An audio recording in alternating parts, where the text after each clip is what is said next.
یہ بات ہے کیرولی نام کے آدمی کی جو کہ ہنگری آرمی میں تھا۔ وہ شخص اس کنٹری کا بیسٹ پسٹل شوٹر تھا۔ جتنی بھی نیشنل چیمپئن شپس ہوئی تھی اس کنٹری میں وہ ان سب کا ونر تھا، اور یہ بات سب کو آلموسٹ کلیئر تھی کہ 1940 میں ہونے والی اولمپکس کا وہی ونر ہوگا، کیونکہ اس نے سالوں سے پریکٹس کی تھی اور اس کا ایک ہی فوکس تھا کہ وہ اپنے ہاتھ کو ورلڈ بیسٹ پسٹل شوٹر بنانا چاہتا تھا، اور اس کے لیے اس نے بہت محنت بھی کی تھی۔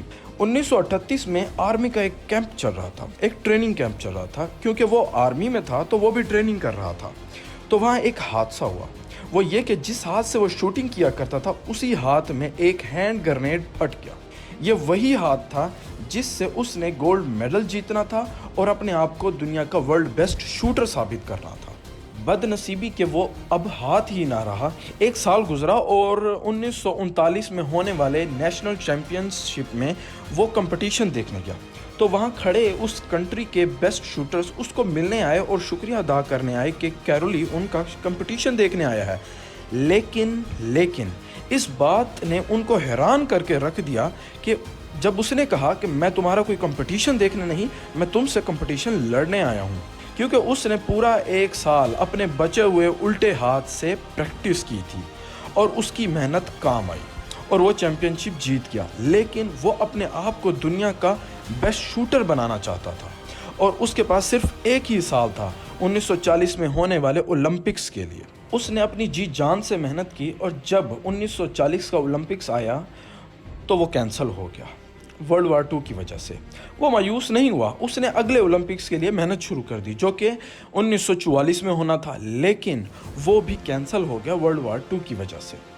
تو وقت گزر رہا تھا، ساتھ ساتھ اس کی عمر بھی بڑھ رہی تھی۔ بڑھتی عمر کے ساتھ ہاتھ کانپتے ہیں اور آنکھیں اتنی تیز نہیں رہتی، اور اس کو آگے آنے والے نوجوان نسل کا بھی سامنا کرنا تھا۔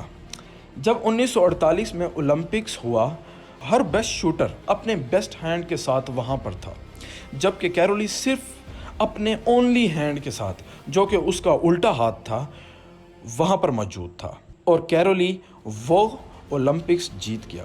وہ اپنے آپ کو دنیا کا بیسٹ شوٹر ثابت کر چکا تھا، لیکن ابھی بھی اس کو تسلی نہ ہوئی۔ اس نے اگلے اولمپکس کے لیے تیاری شروع کر دی جو کہ 1952 میں ہونے والا تھا۔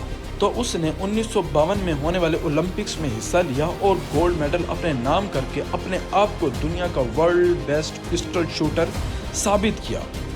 تو بات یہ ہے کہ ایک ناکام انسان کے پاس فیل ہونے کے 1000 بہانے ہوں گے کہ میں اس وجہ سے کامیاب نہ ہو سکا، یا یہ وجہ تھی یا وہ وجہ تھی، لیکن ایک کامیاب انسان کے پاس فیل ہونے کے 1000 بہانے تو تھے، لیکن جیتنے کے لیے صرف ایک ہی تھا جو کہ کیرولی کے پاس تھا، اور وہ تھا اس کا اونلی ہینڈ، لیفٹ ہینڈ۔ تو سوچنا آپ کو ہے کہ آپ کیا کرتے ہیں۔